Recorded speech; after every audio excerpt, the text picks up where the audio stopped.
Sorry talaga. Nagka-emergency kasi sa bahay eh. Pumunta ka ba sa kwarto sa baba, Kirsten? Ha? Basta, kailangan ko na umuwi. Bumukas ka please. Bakit ayaw mong bumukas? Saan ka pupunta, Kirsten? Matagal ko na sinabi sa'yo na huwag kang pupunta sa kwarto sa baba. Pero ang kulit-kulit mo.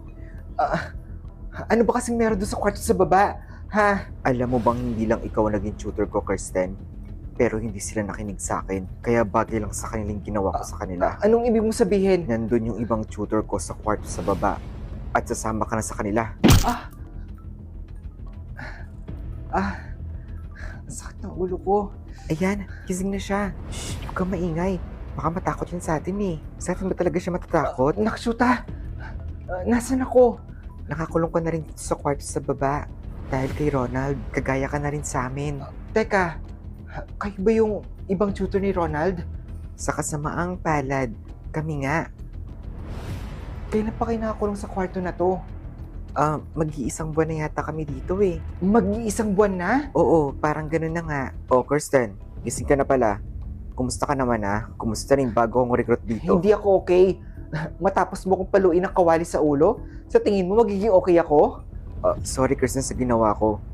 Gusto ko lang naman kasi makipagkaibigan eh. Yun lang. Ronald, hindi ito ang paraan para magkaroon ka ng mga kaibigan.